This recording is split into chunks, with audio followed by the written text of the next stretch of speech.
హరే శ్రీనివాస. శ్రీ గురుభ్యో నమః. జగన్నాథదాసుల వారు రచించిన హరికథామృతసారంలోని 2వ సంధి కరుణా సంధి. ఆ సంధిలో 8వ పద్యం. ఈ పద్యంలో భగవంతుని యొక్క సృష్టి స్థితి లయ ಮಾಡುವವನು, ಸೃಷ್ಟಿ ಸ್ಥಿತಿ ಸಂಹಾರಗಳನ್ನು ಮಾಡುವವನು ಹರಿಯೇ ಎಂದು ಈ ನುಡಿಯಲ್ಲಿ ತಿಳಿಸುವರು. భగవంతుని యొక్క జగత్తు సృష్ట్యాది వైభవం ఇది.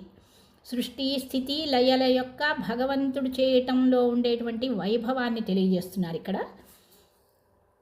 ಹರಿಕಥಾಮೃತಸಾರ ಗುರುಗಳ ಕರುಣದಿಂದ ಪನಿತು ಪೇಳುವೆ, ಪರಮ ಭಗವದ್ಭಕ್ತರಿದನಾದರದಿ ಕೇಳುವುದು.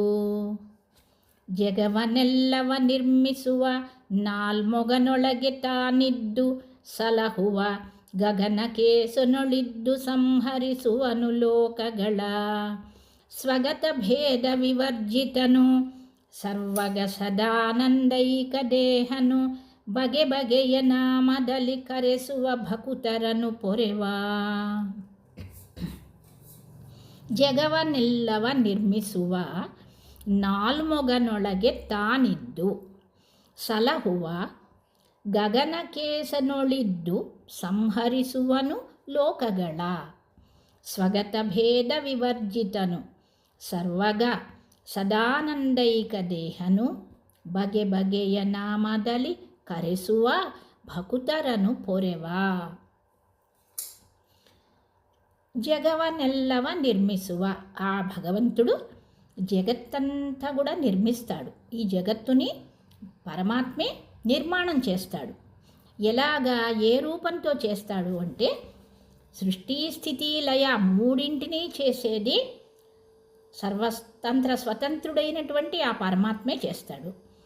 విష్ణువు, ఆ భగవంతుడైనటువంటి పరమాత్మ అయినటువంటి విష్ణువే బ్రహ్మನಲ್ಲಿ ಇದ್ದು జగత్తನ್ನು సృష్టిಸುವ. ఈ సృష్టి అనేటువంటి పనిని బ్రహ్మదేవునిలో తానే ఉండి, నాల్మొగనొಳಗೆ తానిದ್ದು, బ్రహ్మలోపల తానే ఉండి జగత్తును సృష్టిస్తాడు. తర్వాత స్వయం వ్యాప్తనాగి, విష్ణు రూపంతో వ్యాప్తుడయ్యి స్వయంగా తానే రక్షిస్తాడు. సృష్టించినటువంటి జగత్తులో ఉండే జీవరాశులన్నిటినీ కూడా రక్షణ చేస్తాడు. ఆ తరువాత లయ, గగనకేసనొಳಿದ್ದು సంహరిಸುವను లోకಗಳ. లయకారకుడైనటువంటి గగనకేశ అంటే శివుడు. గగన అంటే ఆకాశం, కేశ అంటే తన యొక్క జటాజూటాన్ని ఆకాశమంతా వ్యాపింపచేశాడు. ఎప్పుడు అంటే గంగావతరణ సందర్భంలో. అందుకని గగనకేశ అంటారు శివుణ్ణి. ఆ గగనకేశనొಳಿದ್ದು, ఆ శివుని లోపల ఉండి సంహరిಸುವను లోకಗಳ, రుద్రదేవునిలో ఉండి సంహార క్రియను కూడా తానే చేస్తారు. రుద్రునిలో ఉండి తానే. స్వగత భేద వివర్జితను, స్వగత భేద వివర్జిత అంటే తన రూపాలకి కానీ, తన గుణాలకి కానీ, తన అవయవాలకు కానీ భేదం అనేది లేదు. అంతా కూడా ఒకటే మహిమ, ఒకటే శక్తి, అంతా కూడా ఒకటే మహిమ భగవంతుడిది. ఆయన యొక్క కళ్ళు చాలా మహిమ, ఆయన చేతుల కంటే ఆయన యొక్క ముఖం ఎక్కువ మహిమ, ఆయన కేశాల కంటే ఆయన నఖాలు ఎక్కువ. ఇలాంటి ఏ భేదము లేదు. అంతా కూడా భగవంతుని యొక్క రూపము, గుణాలు, విశేషమైనటువంటి అనంత గుణాలు, అనంత రూపాలు, ఆ భగవంతుని అవయవాలు, వాటికి ఏ భేదము లేనటువంటి వాడు. అందుకని స్వగత భేద వివర్జితను. సర్వగా, ఎల్లెడా సంచరిసువ అంటే అన్ని చోట్ల వ్యాపించి సంచారం చేస్తాడు. అన్ని చోట్లకి సర్వవ్యాప్తుడైనటువంటి వాడు.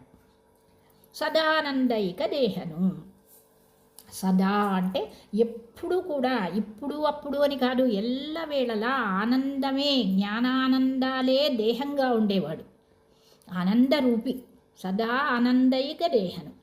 అలాంటి పరమాత్మ హరియు బగే బಗೆಯ నామದಲ್ಲಿ కరెసువ, వివిధ నామాలతో పిలువబడతాడు. సర్వశబ్దవాచ్యుడు, సర్వవ్యాపి, సర్వస్వతంత్రుడు, సర్వశబ్దవాచ్యుడు. వివిధ నామాలతో పిలువబడుతూ భకుతరను పొరెవ, తన యొక్క వివిధ భక్తుల్ని రక్షిస్తూ ఉంటాడు.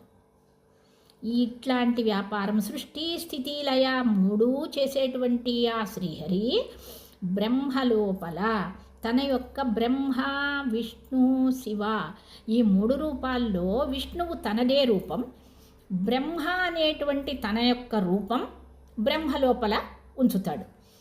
అట్లాగే శివ అనేటువంటి తన యొక్క రూపం శివరూపాన్ని శివునిలో ఉంచుతాడు.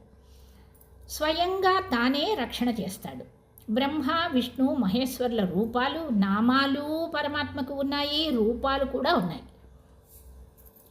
ఇక్కడ విశేషమైనటువంటి అంశాలు. ఇది ఉపనిషత్తు ప్రమాణం. ఈ ప్రమాణ వ్యాఖ్యానానికి సరిపడా ఈ పద్యాన్ని కన్నడీకరణ చేశారు దాసుల వారు.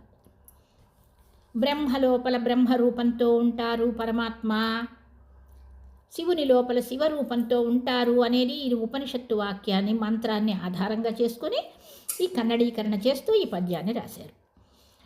జగవన్నెల్లవ నిర్మిಸುವ ನಾಲ್ಮೊಗನೊಳಗೆ ತಾನಿದ್ದು ಸಲಹುವ ಗಗನಕೇಶನೊಳಿದ್ದು ಸಂಹರಿಸುವನು లోకಗಳ అనే దానికి ఆధారం ఉపనిషత్తు ప్రమాణం. ఇక గగనకేశ అనే సందర్భాన్ని వివరిస్తున్నారు. గగనకేశ అంటే గంగా అవతరణం.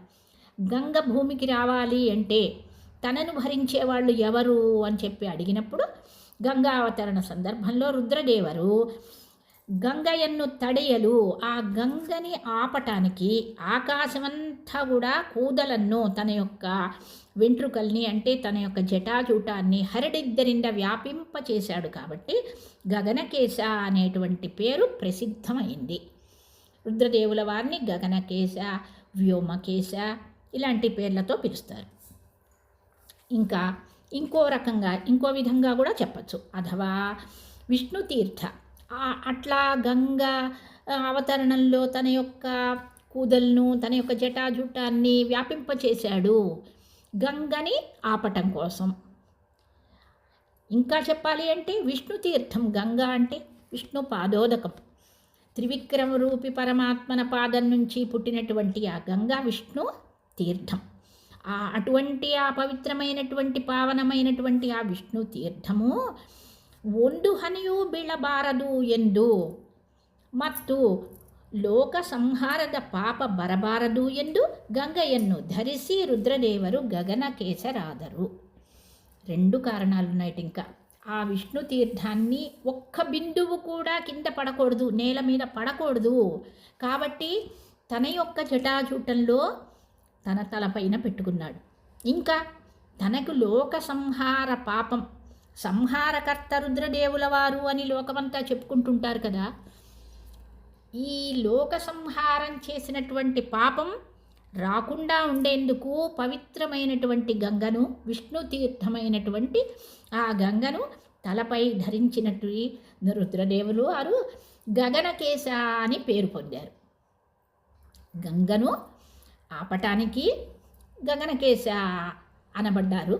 ఇంకా పవిత్రమైనటువంటి విష్ణు తీర్థం ఒక్క బిందువు కూడా నేల మీద పడకూడదు అని చెప్పి, ఇంకా తనకు లోక సంహాರದ పాపం అంటకూడదు కాబట్టి పవిత్రమైనటువంటి గంగను ఎప్పుడూ కూడా తలపైనే ఉంచుకోవాలి, ధరించాలి అని ఈ కారణాల వల్ల రుద్రదేవుల వారు గగనకేశులుగా ప్రసిద్ధి పొందారు. గగనకేశ అంటే తన యొక్క జటాజూటాన్ని ఆకాశమంతా వేపింపచేసి గంగను తలపైన ధరించినటువంటి వారు. ఇక సదానందైక దేహ పరమాత్మ భగవంతుని యొక్క ప్రతికార్యం, దేవర ప్రతికార్య ఆనందోద్రేకದಿಂದ, ఆనంద ఉద్రేకంతోనే భగవంతుని యొక్క ప్రతి పని జరుగుతుంది. భగవంతునికి ఆనంద ఉద్రేకం. ఆ ఉద్రేకంలో ఏ పని జరిగినా భగవంతుని ఇచ్ఛ మాత్రమే అది. ఆ ఇచ్ఛలో ఒక్క పని జరిగితే అది పరరికి ప్రయోజన వాగువంతే, పరులకి జీవులందరికీ ప్రయోజనం కలిగే విధంగా ఉంటుంది ఆ పని. భగవంతుని చేసే క్రియలన్నీ అలాగా ఉంటాయి. వ్యవస్థితವಾಗಿ ಮಾಡುವುದು దేవర వైశిష్ట్య. ఒక వ్యవస్థితంగా ఏదో యాదృచ్ఛికంగా భగవంతుడు చేసేసాడు కాదు. ఒక వ్యవస్థితంగా ఒక ప్లాన్ ప్రకారంగా మనం ఏదన్నా ఒక కార్యం చేస్తే ఆహా ప్లాన్ ప్రకారం చేశారు అనుకుంటూ ఉంటారు అందరూ. భగవంతుడికి ఏ ప్లాను, ఇంత టైం తీసుకోవటం అదేం ఉండదు. ఇచ్ఛామాత్రంతోనే భగవంతుడు చేసే పని వ్యవస్థితంగా ఉంటుంది. అది భగవంతుని యొక్క వైశిష్ట్యం. అది 10 మందికి ఉపయోగకారిగా ఉంటుంది. 10 కారణాలకి కారణం అవుతుంది అది. కాబట్టి భగవంతుడు ఆ శ్రీహరి సదానందైక దేహుడు, సదానందైక దేహం కలిగినవాడు. ఇక బగెబగెయ నామదలి అన్నారు. అనేక నామాలున్నాయి ಭಗವಂತುಡಿಗೆ. ಹರಿಗೆ ಬ್ರಹ್ಮರುದ್ರಾದಿ ನಾಮಗಳಲ್ಲದೆ బ్రహ్మరుద్రాది రూపಗಳು ఉంటూ బ్రహ్మ రుద్ర అనేటువంటి నామాలు ఉన్నాయి భగవంతుడికి. ఎందుకంటే బ్రహ్మ లోపల తానే తన యొక్క బ్రహ్మరూపాన్ని బ్రహ్మదేవుని లోపల ఉంచి సృష్టి చేయిస్తున్నాడు. తన యొక్క రుద్ర రూపాన్ని రుద్రదేవుల వారిలో ఉంచి లయం చేయిస్తున్నాడు. కాబట్టి ఈ రూపాలు ఉన్నాయి, అలాగే నామాలు ఉన్నాయి. బ్రహ్మారుద్రాది నామಗಳಲ್ಲದೆ నామాలే కాకుండా బ్రహ్మారుద్రాది రూపాలు కూడా ఉన్నాయి. దీనికి ಆಧಾರಂ ಬ್ರಹ್ಮಸೂತ್ರ ಪ್ರಥಮಾಧ್ಯಾಯಂలో ನಿರೂಪಿಸಿದ ಸರ್ವಶಬ್ದ ಸಮನ್ವಯವನ್ನು ಬಗೆಬಗೆಯ ನಾಮದಲ್ಲಿ ಎಂಬ ದಾಸರವಾಣಿಯಲ್ಲಿ ಕಾಣಬಹುದು. ಅಲ್ಲಿ ವಿಭಾಗಿಸಿದ ಶಬ್ದಗಳು 4 ಬಗೆಯಾಗಿವೆ. ఈ బ్రహ్మసూత్ర ప్రథమాధ్యాయంలో నిరూపణ చేయబడినటువంటి సర్వశబ్ద సమన్వయం, ఆ సర్వశబ్ద సమన్వయం అనేటువంటి చెప్పేటప్పుడు, సర్వశబ్దాలు సమన్వయం చేసి చెప్పేటప్పుడు భగవంతుడు ఆ విషయాన్ని బగెబగెయ నామದಲ್ಲಿ ಎಂಬ ದಾಸರವಾಣಿಯಲ್ಲಿ ಕಾಣಬಹುದು. వివిధ నామాలతో పిలువబడుతున్నాడు అనేందుకు ఆధారం బ్రహ్మసూత్ర ప్రథమాధ్యాయంలో నిరూపించబడినటువంటి సర్వశబ్ద సమన్వయం. అక్కడ విభాగం చేసినటువంటి శబ్దాలు 4 విభాగాలట, 4 రకాలట. 4 అవి ఏమిటి అంటే, 1 విష్ణువిನಲ್ಲಿ ప్రసిద్ధవాద కేశవాది నామಗಳು. భగవంతుణ్ణే నామాలతో మనము నామంతో పూజిస్తూ ఉంటాము, చదువుతూ ఉంటాము. కేశవ, నారాయణ, మాధవ, గోవింద, విష్ణు అంటూ. ఈ కేశవ మొదలైన నామాలు, విష్ణు సహస్రనామంలో ఉండే నామాలు, ఇలాంటివన్నీ ఒక విధం. ఇంకొకటి బ్రహ్మాదిಗಳಲ್ಲಿಯ ప్రసిద్ధవాದ బ్రహ్మ శివాది నామಗಳು. ఈ బ్రహ్మ, శివ, అగ్ని, ఇంద్ర మొదలైనటువంటి దేవతలందరి నామాలు కూడా భగవంతుడివే. ఆ నామాలు కూడా ప్రసిద్ధమైనటువంటివి భగవంతుడి నామాలు. ఇక 3వది ఉభయత్ర ప్రసిద్ధవాద పూజ్యాది నామಗಳು. ఉభయత్ర ఇక్కడ దేవతలకి చెప్పుకున్నా, భగవంతుడికి చెప్పుకున్నా, ఎవరికి చెప్పుకున్నా కూడా ఉభయత్ర పూజ్య మొదలైనటువంటి నామాలు.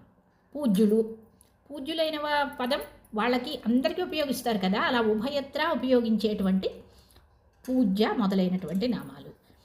ఇక 4వది ದೇವರಲ್ಲಿ అసంభావితము ఎన్సువ దుఃఖీ బద్ధ ಮುಂತಾದ శబ్దಗಳು. భగవంతునిలో అసంభావితం, అసలు భగవంతునిలో ఈ లక్షణాలు లేనేలేవు. అన్నీ కళ్యాణ గుణాలే, అనంతమైనటువంటి కళ్యాణ గుణాలు. కానీ